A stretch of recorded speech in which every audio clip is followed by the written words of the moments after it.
इसलिए कहता कुछ नहीं कि जो तुम कर रहे हो वो तुमको ही भुगतना पड़ेगा। एक महात्मा जी थे। अब महात्मा जी को लगा कि मेरा जो ये धाम है ये चलना चाहिए आगे भी, तो उसके लिए उत्तराधिकारी चाहिए ना चलाने के लिए।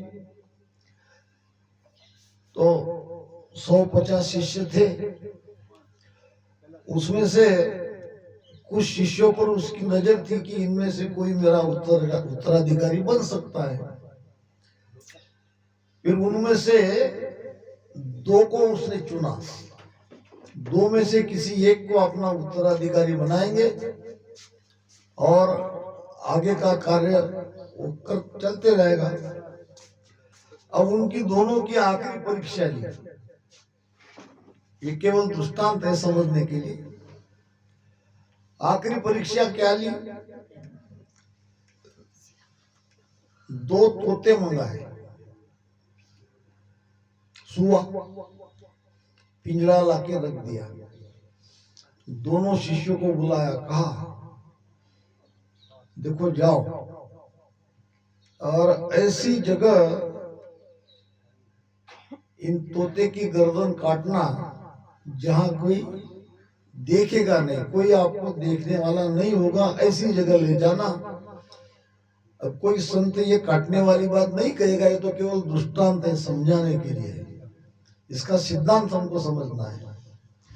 अब गुरु की आज्ञा थी, दोनों शिष्य ने वो तोते का पिंजरा लेके दोनों 2 दिशा में चले गए। एक ने घने जंगल में देखा इधर उधर कोई है क्या, कहीं से भी कोई दिख नहीं रहा है। अब जैसा गुरु ने कहा वैसे तोते की गर्दन काट डाली और मरा हुआ तोता लेके निकला। दूसरा भी गया जंगल में, उसने भी देखा इधर उधर कोई है क्या, कोई दिख नहीं रहा है।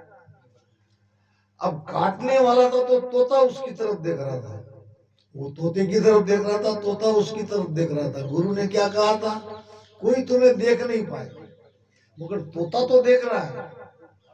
अब जहां जहां जाता वहां वहां तोता देख ही रहा था, जिसको काटना है वही तो देख रहा था।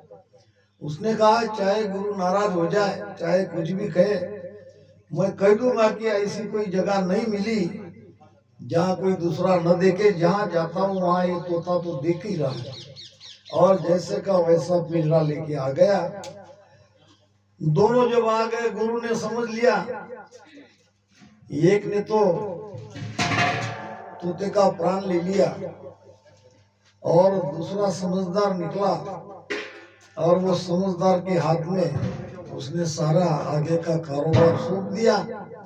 कहने का मतलब हम जहां भी जाते हैं, कहीं भी जाते हैं, हम तो वहां रहते ही हैं, तो कोई काम हमारा परमात्मा से छुपा हुआ नहीं रहता, क्योंकि परमात्मा दृष्टा है, हमारे भीतर से सब देख रहा है। हम समझ भी नहीं रहे इस बात को, मगर हम जानना नहीं चाहते। अगर किसी को पूछा जाए ये क्या है तो कहेंगे हाथी, कहेंगे ना। किसका किसका मैंने पूछा कि हाथ आपने बताया तो किसका हाथ है? हाँ मेरा है तो मेरा ही बोलेंगे। मेरा है तो आप कौन है? किसका हाथ है? वही तो है, आप आत्मा हो और आत्मा की ही ये आंख है, आत्मा के ही कान है, आत्मा का ही मुख है, आत्मा ही देख रही है, आत्मा ही सुन रही है, आत्मा ही बोल रही है, सब कुछ वही कर रही है। मगर ये ऊपर का जो माया का ये आवरण है, हम उसी से परिचित है, हम वो नहीं है जो दिख रहा है, वो तो माया है। जो नहीं दिख रहा है, जो दृष्टा है, दिख रहा है वो दृश्य है, हम दृश्य नहीं है, हम दृष्टा है। जबकि व्यवहार में हम करते हैं मैं सुन रहा हूँ, मैं बोल रहा हूँ, मैं देख रहा हूँ, ये मैं है कौन? ये मैं को जानने का नाम ही तो भक्ति है। हमको कोई राम राम राम राम राम राम करते कोई फॉर्मेलिटी नहीं है। असल बात तो ये है कि हम अपने आप को जाने, उस परम सुख को प्राप्त करे जीते जी। तो इस प्रकार गुरु महाराज ने जो राम के बारे में बताया वही है चौथा राम। और ये आदि अनादि से है, इनके कोई माता पिता नहीं है, इनको किसी ने बनाया नहीं है, न उसका कोई परिवार है, न कुटुंब है, न भाई है, न बहन है, और कोई उसका गुरु नहीं, कोई उसका शिष्य नहीं, उसका वार पार नहीं है। वार पार नहीं का मतलब वो सब जगह है, हर जगह वही वही है। नानक साहब जब बाल अवस्था में थे तब से ही उनके अंदर वैराग्य और भक्ति के लक्षण दिखाई पड़ते थे। फिर भी पिताजी ने एक किराना दुकानदार के यहाँ उसको नौकरी पे लगा दिया कि ये बेटा बिगड़ जाएगा, इसके लक्षण कुछ ठीक नहीं दिख रहे। तो पुराने जमाने में ये किराना सामान देने के लिए कोई वजन माप था, ये ऐसा किलो वाला माप नहीं था, कांटा भी नहीं था, कांटा के पहले ऐसी कोई हाँ वो भी नहीं, ऐसे भरा की दे दिया, ऐसे भरा की दे, कोई माप लो पाइली कोई भी टोकरा समझो, कोई भी करो, ये वजन माप कांटा किलो ये नहीं था, तब की बात है।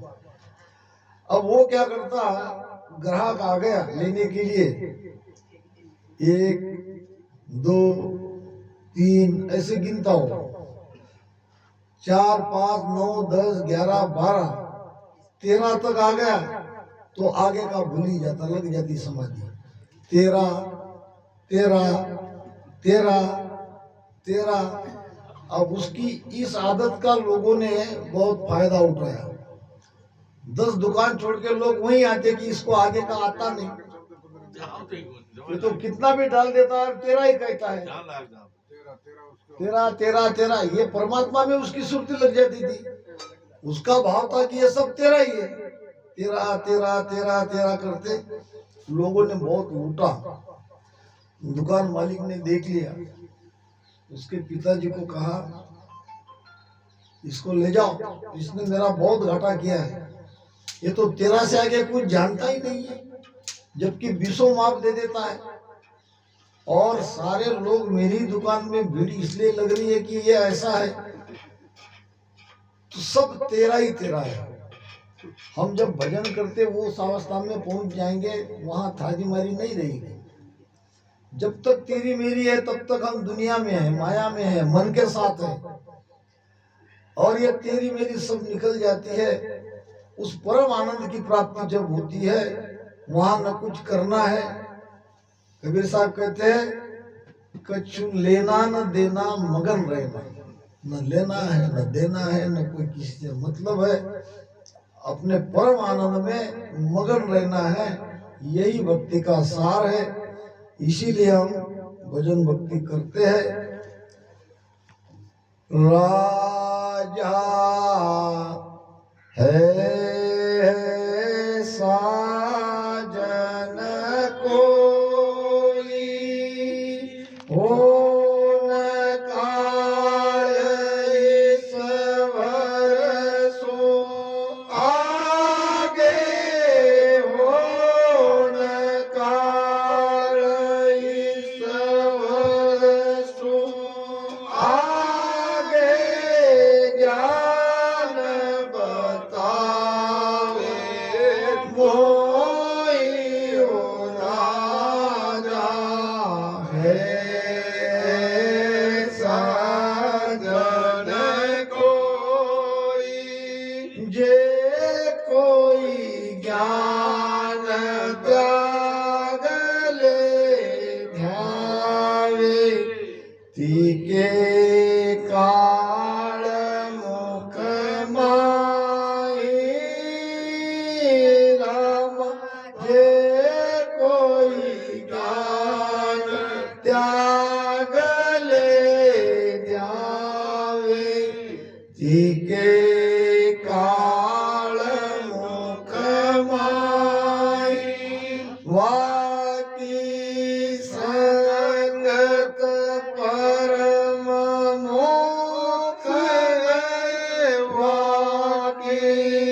जन कोई जो कोई ज्ञान बतावे करता पैदा करता भाई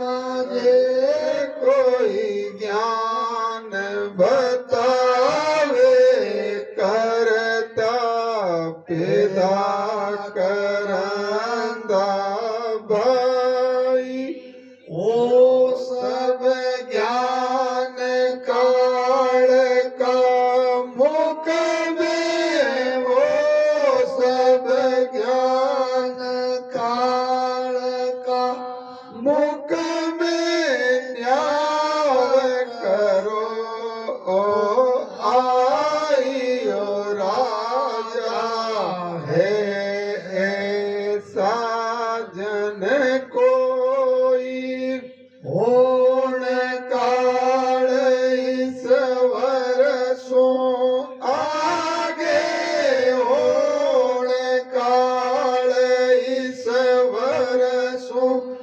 आगे ज्ञान बतावे मोहियो राजा है ऐसा जन कोई किरिया कला जप तप साधन ऊंची मुदरा गावे राम किरिया कला जप तप साधन ऊंची मुदरा गावे पेलो छे काल का मुख में पेलो छे काल का मुख में परम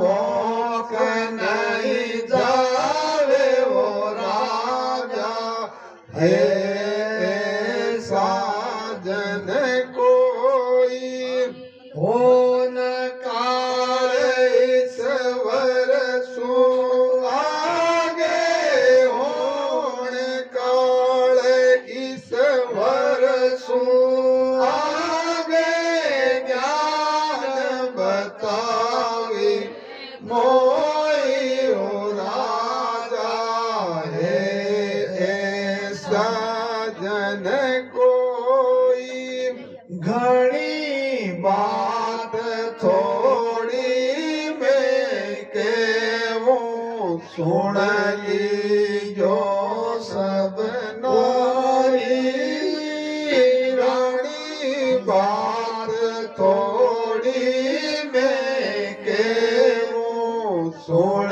लीजो नर नारी ब्रह्म काल माया सब चारो परम काल माया सब चारो देखो ज्ञान विचारी ओ राजा है ऐसा जन कोई होन काल ईश्वर सो आगे होण काल ईश्वर सो आगे ज्ञान बतावे मोहियो राजा है ऐसा जन कोई के सुख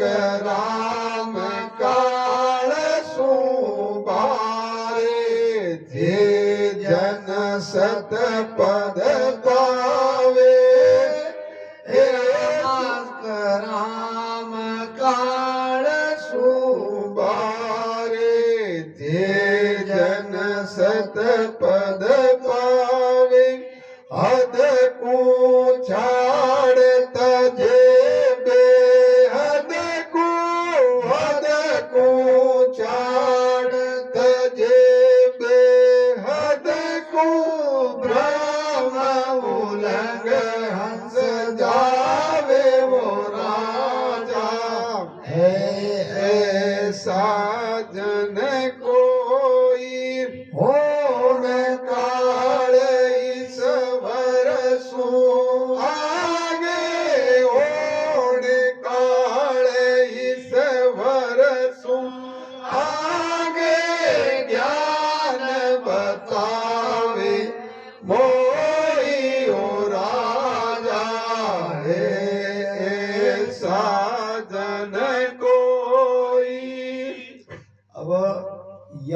4 लाइन की बात आई है, उसी विषय को ये और ज्यादा खुला करता है।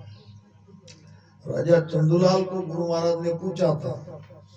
राजा चंदूलाल सगुण उपासक थे, भगवान कृष्ण उनका इष्ट थे। अब जब गुरु महाराज राजा चंदूलाल जो सिवनी के राजा थे उनके दरबार में आए, लाया गया। पहले तो गुरु महाराज ने अपना स्वयं का परिचय दे दिया कि मेरा भेष क्या है, वो कल आपने सुना। कहा गुरु महाराज ने के सुखराम भेषयो मेरो जे कोई संत बसावे, और तीनों ताप तोड़ कर हंसा अमर लोक को जावे। तब राजा चंदूलाल ने गुरु महाराज को प्रश्न पूछा। मैंने कल भी कहा था, जो संवाद बीच रास्ते में गुरु महाराज के साथ ज्ञान चर्चा हुई, वो ज्ञानी, हमें उन ज्ञानियों का बहुत ही हृदय से आभार व्यक्त करना चाहिए कि क्या क्या उन्होंने ज्ञान पूछा गुरु महाराज को। अगर नहीं पूछते तो इस ज्ञान का हमें पता नहीं रहता। वो तो उनको जवाब देने के उस ज्ञान चर्चा में ये ज्ञान हमको मिल गया। पूछ रहे राजा चंदूलाल गुरु महाराज को, तुम भाकी घट वेद की आनई वेद के माय, प्रगट जान मोसु कहो अमर लोक जे जाए। अब यही तो हमारे मन में भाषण का हो सकती थी, और यही बात राजा चंदूलाल ने गुरु महाराज को पूछ दी। क्या पूछी? अभी तक जो आपने ये राजा ऐसा भेष हमारा में एक एक बात समझाई है, ये तो सब आंतरिक बात है, ये तो सब भीतर की बात है,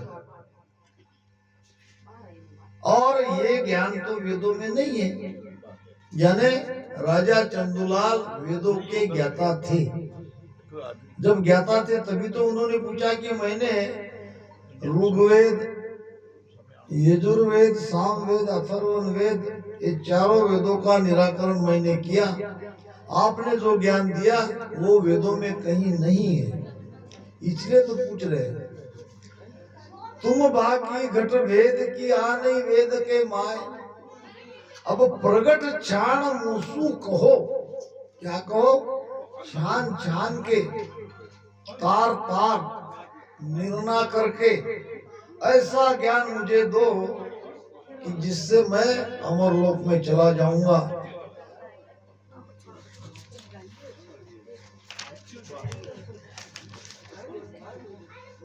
बार बार विनती करूं सांभळ जो गुरुदेव,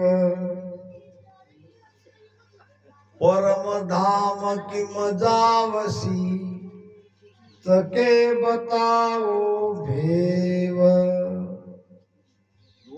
ठीक है, बार बार विनती करो। उत्तम पुरुष के यही लक्षण है कि पूछे बिना वो नहीं बताते, उनको आपको पूछना पड़ेगा।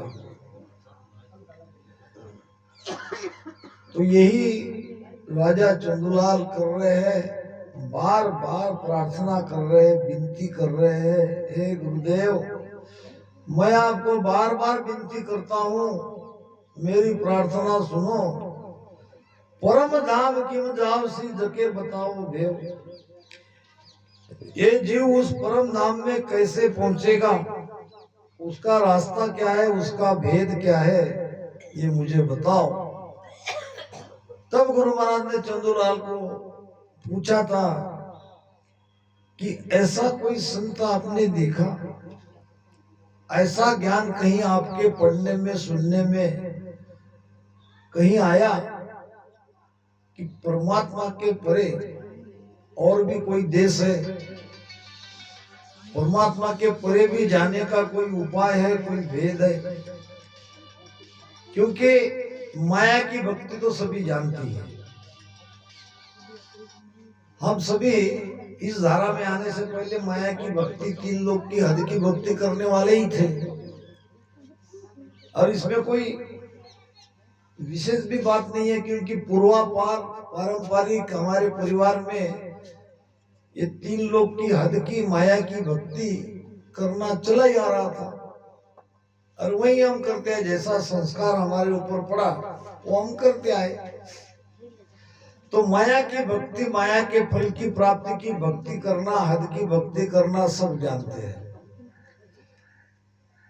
माया के परे है ब्रह्म, जो सृष्टि करता है, जिसने ये सृष्टि का निर्माण किया है, वो निरंजन काल है। निरंजन काल तक, ब्रह्म तक भी कोई कोई बिरले वहां पहुंचते हैं। निरंजन काल के परे है परमात्मा, और पार ब्रह्म परमात्मा, परमात्मा राम जी कुछ भी कहो, यहाँ तक का भी ज्ञान मार्केट में है, कोई बिरला जाएगा वहां। तो महाराज कहते हैं कि माया, ब्रह्म और परब्रह्म ये भक्ति तो सब जानते हैं, मगर इसके परे कोई जानते हैं क्या, मुझे बताओ। और ये है सत्स्वरूप आनंद पद की भक्ति। अब इसको ऐसा समझो, ये माया है, माया में ये जीव आत्मा के साथ है, इसलिए उसको जीवात्मा कहा है। यानी जीव में माया का भी अंश है, ब्रह्म का भी अंश है।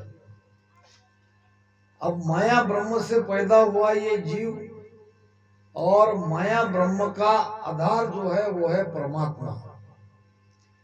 जीव, माया, ब्रह्म, परमात्मा, और परमात्मा के परे आत्मा। समझने में थोड़ा, सुनने में थोड़ा आपको आश्चर्य लगेगा, हकीकत यही है। हमें किसी के स्वरूप में नहीं जाना है, हमारे ही स्वरूप में हमें जाके मिलना है। हमारा ही स्वरूप सत्य है, जो बाहर है वो भीतर है।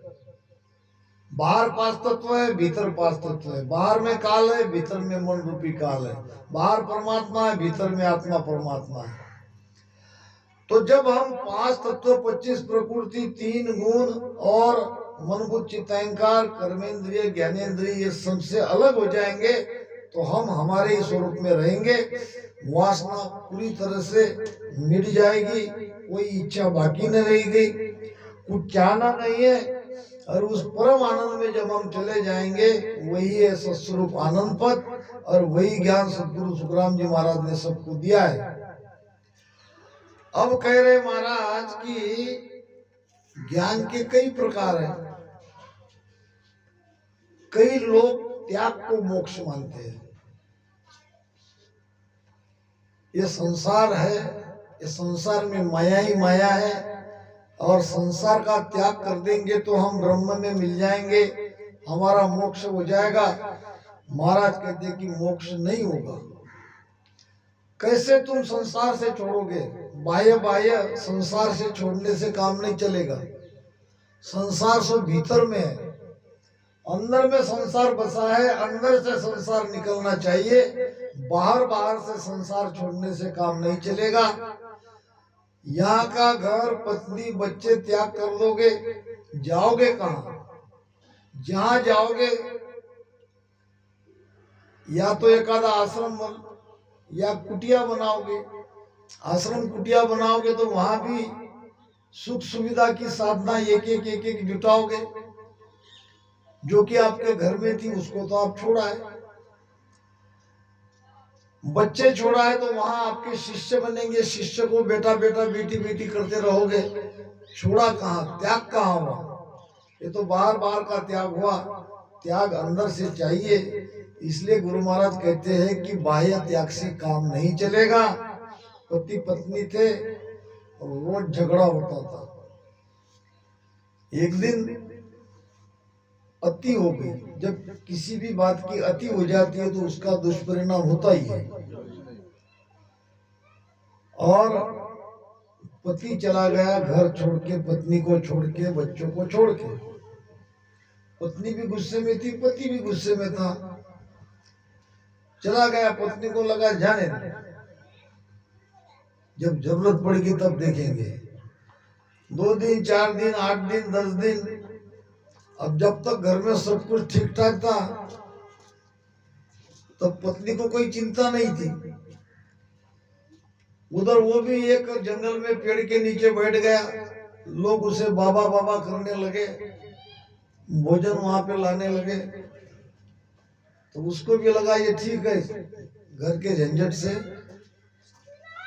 न किसी से झगड़ा, न किसी से लेना देना। इसके भी दिन ठीक ठाक गुजर रहे थे, पत्नी के भी दिन ठीक ठाक गुजर रहे थे। महीना 2 महीना होने के बाद पत्नी को लगने लगा कि अब तो बुलाना चाहिए, क्योंकि मैं अकेली औरत क्या करूंगी, कैसे घर चलाऊंगी, पति का होना जरूरी है। गई, पता तो था कहाँ बैठे हैं, दूर से ही देख लिया पत्नी आ रही है। मनी मन सोचने लगा कि अब कैसे ही बुलाने के लिए, जाऊंगा ही नहीं, कितना भी ये करने दो। देख के भी अनदेखा कर दिया, बैठा रहा। पत्नी नजदीक आई, अब इसको लगा कि आप कुछ बोलेंगी, मनाएंगी, माफी मांगेंगी, कुछ न कुछ कहेंगी, घर चलो कहेंगे, बाद में देखे जाएंगे, चले जाएंगे। अब यहाँ का घर तो घर ही है, हर तरह से यहाँ पे थोड़ी परेशानी हो ही रही है। मगर पत्नी भी बड़ी होशियार थी। पत्नी ने क्या कहा, मैं तुम्हें बुलाने नहीं आया हूं, बुलाने नहीं आई हूं। तो बड़ी मुश्किल हो गई, मनी मन फिर आई क्यों ये। फिर पूछा तुम क्यों आई, फिर बुलाने नहीं आई थी। तुम बैठे रहो, मुझे कोई मतलब नहीं है तुमसे, खाली एक बात का जवाब चाहिए। कौन सा जवाब चाहिए? हमारे घर के पास जो एक पीपल का पेड़ है वो किसका है, इतना बताओ। वो कहने लगे हमारा है, अपना है। हमारा अपना है ये तो मैं भी कह के देखी, मगर वो जो पड़ोसी है वो उसको काट रहा है। पड़ोसी काट रहा है, वो तो हमारा पेड़ है, मुझे क्या कहते हो, वो पड़ोसी को कहो चलो। ये उड़ गया। कितनी देर का त्याग। अब पड़ोसी पीपल का पेड़ ये सब बहाना था, कोई काट नहीं रहा था, मगर ये ऐसे नहीं आएगा, बहाना कर दिया। वो पड़ोसी पीपल का पेड़ काट रहा है, वो अपना है कि उसका है ये तुम जाके देखो। वो कहने लगा मेरे पिताजी ने लगाया, अपना पेड़ है, कैसे काटता है, मुझे क्या कहते हो, उसको कहो। तो चलो, ये त्याग कोई काम का नहीं है। त्याग बाहर का नहीं चाहिए, त्याग भीतर का चाहिए। भीतर का त्याग सच्चा है,